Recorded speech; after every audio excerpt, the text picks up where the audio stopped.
So, fitting fog lights to a Harley Davidson Softail. We're going to build a wiring harness, and I'm going to tell you all about it. Catch you inside.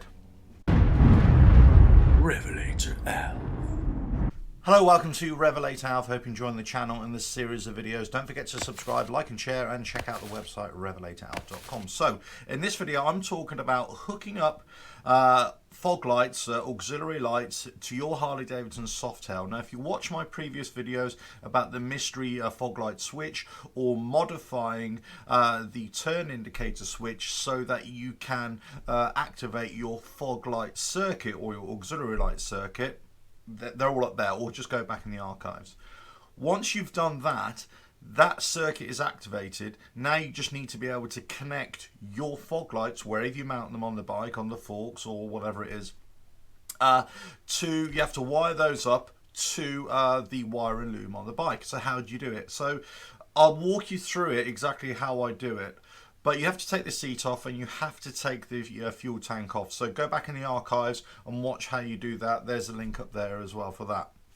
Okay, what you have to locate are the turn indicator connectors underneath the fuel tank in the frame.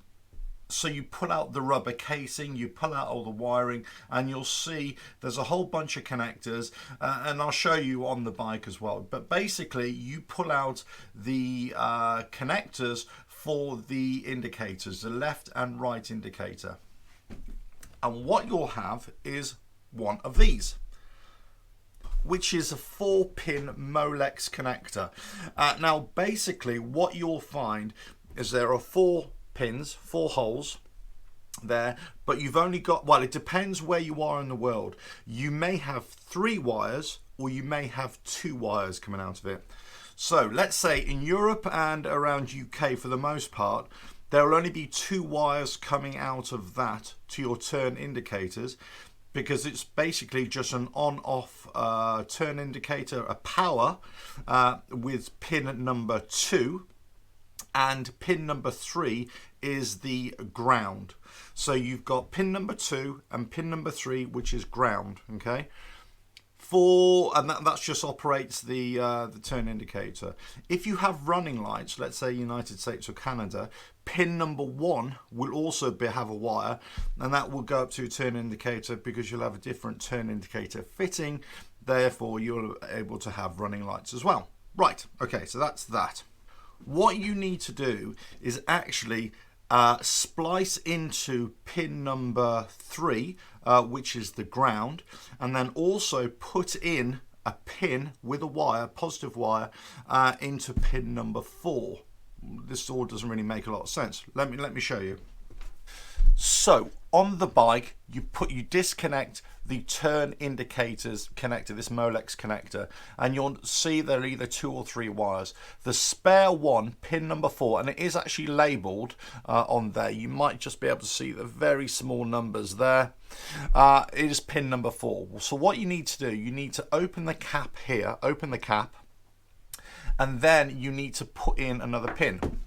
So I've got a wiring harness already made up here.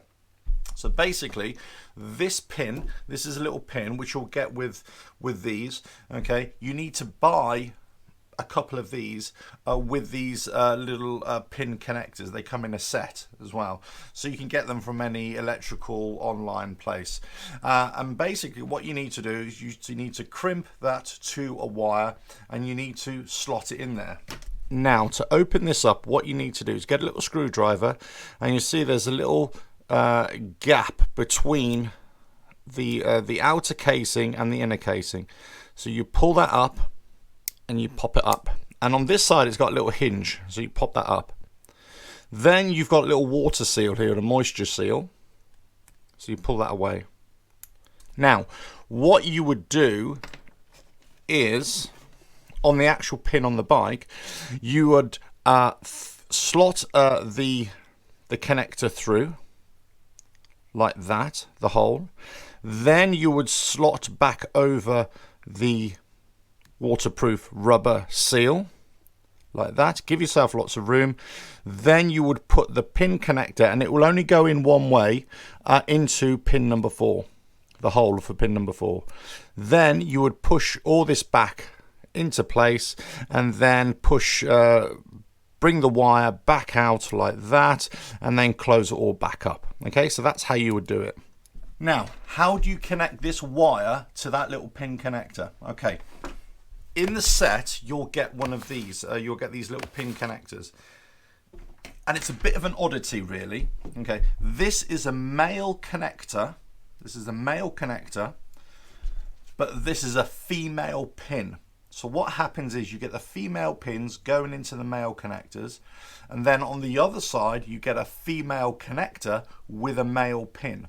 Okay, right, so what you need to do, you just take off one of these, and you may just see right there are two parts.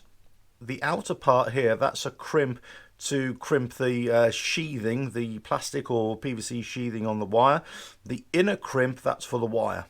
So what you do, you strip off a little bit of the plastic sheathing, you place it on your crimp, you crimp down on the first part on the wire first, and then you crimp down on the rear part for the plastic sheathing or the PVC sheathing, right? Okay, so that's your connector. So basically what you've got a positive wire that will go to your fog light, and you've put a pin on it, and that will fit into your Molex connector with your turn indicator connector, and that will go in position number 4. Now what you need to do is wire up the ground. Now the ground, you could say, well, okay, what I'm going to do, Alf, I'm just going to remove the pin from the Molex connector and then just put 2 wires into the same little pin and reattach it. The problem is these pins aren't designed to take 2 wires. There isn't enough space there. Believe me, I've tried. I thought I'd go against convention and try it. Actually, it just doesn't work.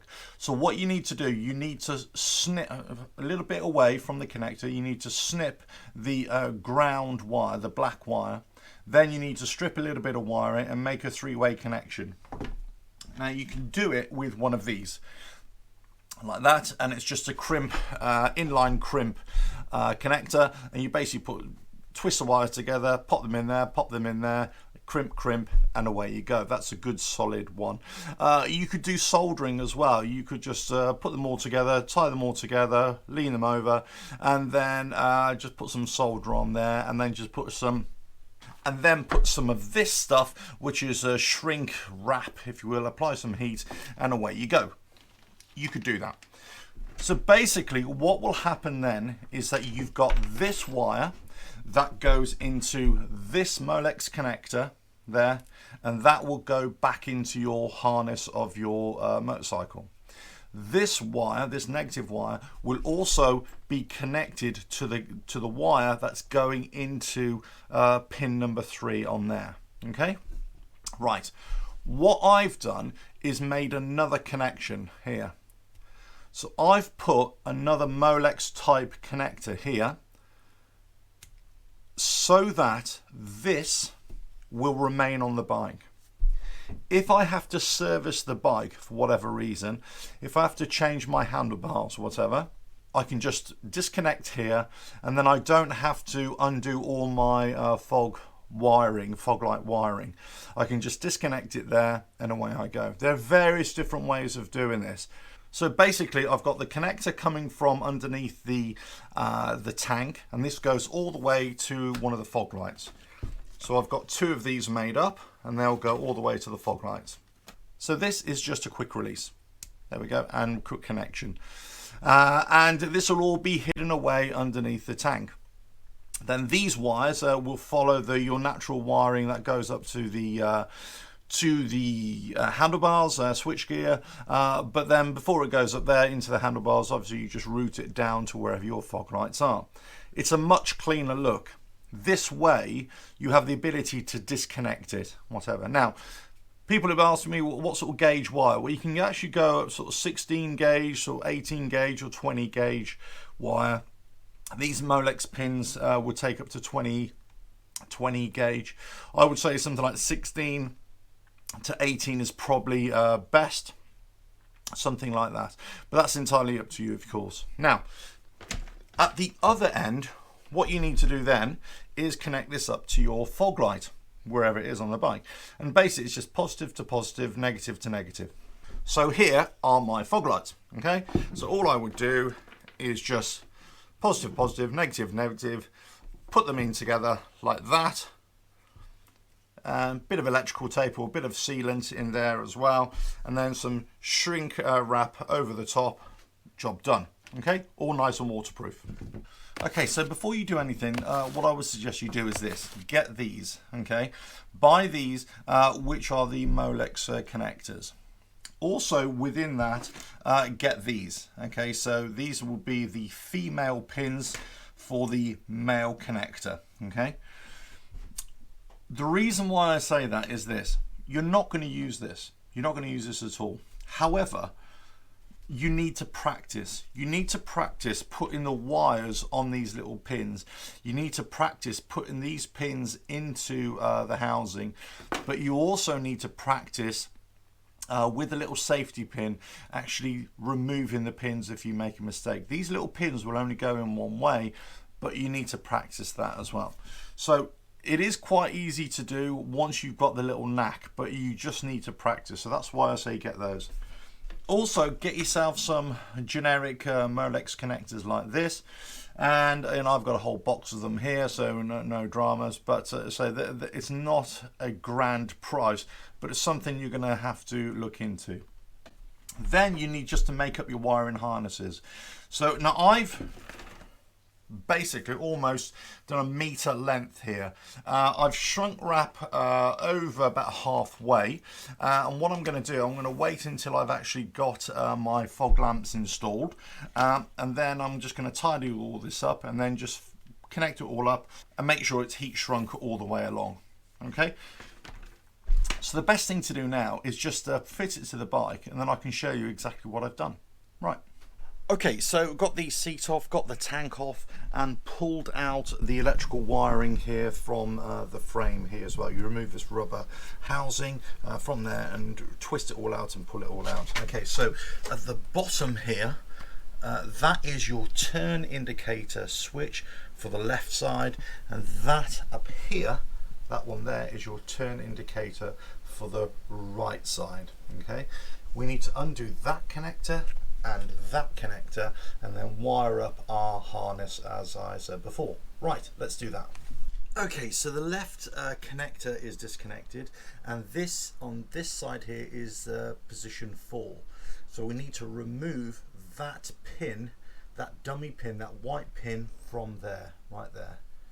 And we need to do that with a safety pin. Right, let me show you. Okay, so what you do, you get the safety pin here, pop it on the side, push it, and it will just basically pop out there like that. Very simple to do. Just get the safety pin, pop it in top of the wire there, and it will pop out. The next thing you do is get your pre-prepared wiring harness, and you would clip it in there. But the first thing you want to do is actually snip this ground wire here and make a connection with that. So let me do that. Okay, so wires cut and stripped. We're going to just join up the wires here like that. And then this is going to go into an inline connector like that, and then we're just going to crunch it all together. Now I could use solder, whatever, but I'm happy with my inline connector. Okay, so one side crimped. Now just pop in the other side. There we go, that is all crimped together, and that's safe as houses. Now we just need to pop this pin into there. What we need to do is remove that housing and then pop it all off. Okay, so what you can see now, I've passed the positive wire through the outer housing, through this rubber sleeve, and then popped the pin into there as I showed you in the workshop. Just a note of warning, I've actually snipped off the top here because this acts like a hinge, and this is really difficult to do it on the bike. So I would just take a little blade, just be very careful not to cut any wires, and just snip that, and basically that's just going to pop back on anyway. So all we need to do now is just pop this rubber sleeve back on, and then you just pop this housing all the way back down and just snap it into place. Then what you need to do is just pop that back in its housing. under there, like so. Done. Now you just need to wire your fog light harness into that. Right, so that is the blue side. I've sort of changed my connectors here. Strictly speaking, for this gauge wire you should have a red connector, but I've gone for the blue because I just want to colour coordinate it on the other end. It'd be easier to match up. So I'm going to put some blue insulation tape on the other end, just so when I come up to wire my harness, my fog lights, I know which is the left one, which is the right one. Right, let me do the other side. Okay then, so the right hand one is all wired up now with that as well, and I've colour coded that red. So yeah, crimpy. So this will be the left one, this will be the right one. So all I need to do is just connect up my harness now to my fog lamps, and away I go. Pop this back in there. All done. Right, so all I need to do now is put all this back in and then connect up my wiring harness to that and feed it to the front of the bike. Done. There we go. The harnesses are connected, and also they're color coded for me to wire up my fog lamps in a bit. Right, let me do all that. Okay, so the next thing to do then is just to tidy everything up. So you need to put the harness back under. You kind of have to rotate it, and all of this actually comes on the inside here, like that. So that gaiter goes on the underside, like so. Now, what I would do is actually pop these connectors on the inside, like that. Right, it is in. You have to squeeze it in there, but it does go. Make sure it's all on there properly. Now it's a case of actually just tidying up these wires to your fog lights wherever you want to put them, then cut them to length. Okay, so that is all wired up now, ready for you to put your fog lamps. Now, obviously it really depends where you want to put your fog lamps now. You need to obviously wire up your harness to your fog lamps, and then you just need to tidy up the wires, just route them through. But essentially that's how you connect it all up. That's how you wire all your fog lamps all under there. Right, hope you found that useful. Don't forget to subscribe, like and share. Check out the website RevelatorAlf.com, and I'll catch you on the next video coming very soon. Bye.